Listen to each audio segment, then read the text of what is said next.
Et on va plus loin sur ce dossier avec vous, Charles Urgevitch. Bonjour, vous êtes professeur d'histoire de la Bonjour. Russie et du Caucase à l'INALCO. D'abord, peut-être votre analyse de cette prise de parole du gouverneur du Daghestan, Sergueï Milikov, qui affirme, on vient de l'entendre, la guerre arrive dans nos maisons aussi. C'est le cas, selon vous ?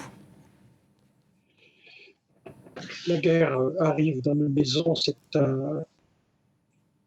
c'est comment vous dire, une façon d'entraîner les Dagestanais dans la guerre. Or, de très nombreux Dagestanais ont été engagés en Ukraine.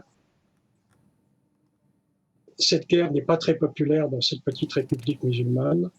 Il y a eu d'ailleurs l'année dernière des manifestations de femmes, qui étaient pratiquement les seules en Russie, contre l'engagement de ces soldats dans le conflit. C'est une manière de signifier aux Dagestanais, vous ne vous battez pas pour rien, la guerre est arrivée chez vous, ceux que vous combattez en Ukraine sont ceux qui nous ont attaqués ce dimanche. Oui, c'est en fait une façon d'accuser Kiev. Oui, de toute façon, l'Ukraine est systématiquement accusée de tous les maux, de tous les torts, de toutes les tragédies que la Russie peut vivre. Souvenez-vous de ce qui s'était passé dans cette salle de spectacle il y a déjà quelques mois. On a naturellement accusé les Ukrainiens d'être responsables de l'attaque terroriste qui a fait environ 140 morts. Alors même que cette attaque avait été revendiquée par l'organisation État islamique. Oui, mais ce n'est pour la direction russe, ce n'est pas très important. Ce qui importe, c'est de charger systématiquement l'Ukraine. L'Ukraine est nazie, entre guillemets, donc l'Ukraine est coupable de tous les maux. Le gouverneur affirme également savoir qui sont les responsables de ces attaques. Il affirme en tout cas le savoir très précisément. Pourquoi ne sont-ils pas nommés par le pouvoir ? Alors, il semble que certains des assaillants, au moins deux, sont ou étaient maintenant, puisqu'ils sont apparemment morts, les fils d'un maire, d'un responsable de région du Daghestan qui a été démis de ses fonctions et exclu du parti au pouvoir. Donc ce serait une vengeance personnelle ?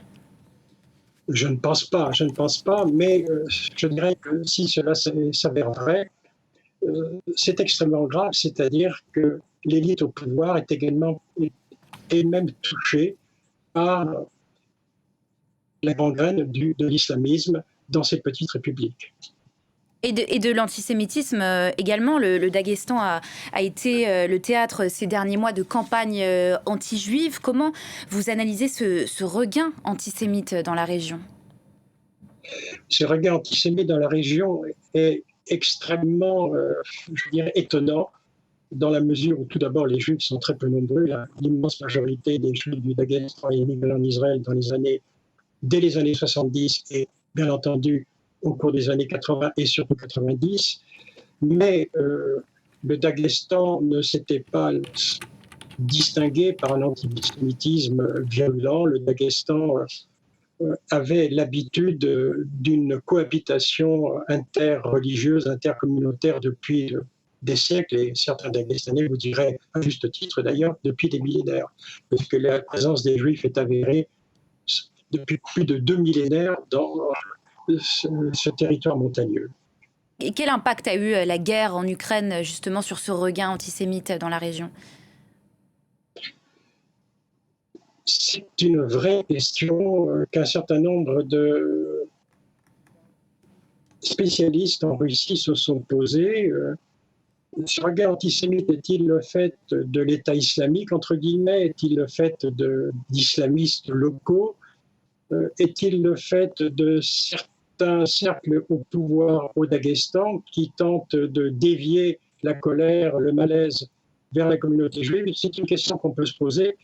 Pour le moment, les réponses ne sont pas très, très claires et je crois que tout le monde est dans l'interrogation de ce qui a pu se passer dans ces petites républiques. Je le répète, les Juifs sont si peu nombreux, les Juifs n'occupent absolument aucun poste ministériel, aucun poste important dans l'administration, et cela est extrêmement étonnant. Est-ce qu'il faut craindre, selon vous, le retour d'une insurrection islamiste dans le pays, comme dans les années 2000, dans le sillage de la deuxième guerre de Tchétchénie ? nous ne sommes pas en Tchétchénie. Les traditions du Daghestan sont différentes. Le Daghestan était dans un rapport difficile à la Tchétchénie. Dagestanais et Tchétchènes se sont disputés d'une certaine manière le leadership du Nord-Caucase. Et les Dagestanais étaient singulièrement agacés, pour ne pas dire plus, par l'action de ceux qu'on appelait les terroristes tchétchènes. Aujourd'hui, la situation semble apparemment inversée, c'est-à-dire que le Daghestan est secoué par des attentats, par des assassinats, par une forme d'insécurité, tandis que la Tchétchénie apparaît du moins officiellement comme un territoire sûr, tenu de main de fer par Kadyrov et ses sbires. Je crois. Oui, pardon.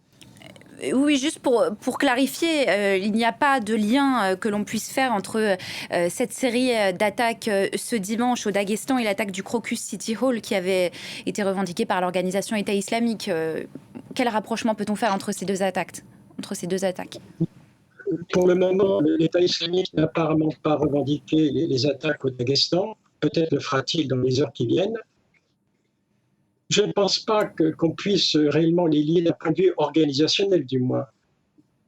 Apparemment, ceux qui ont agi l'ont fait dans un cadre idéologique très proche de celui de l'État islamique, donc de celui de ceux qui ont attaqué à Moscou il y a déjà quelques mois. Le président Vladimir Poutine ne s'est lui toujours pas exprimé publiquement sur ces attaques. Est-ce que sa prise de parole est attendue sur ce dossier ? Apparemment, là encore, c'est à vérifier, il semble qu'il ne prendra pas la parole.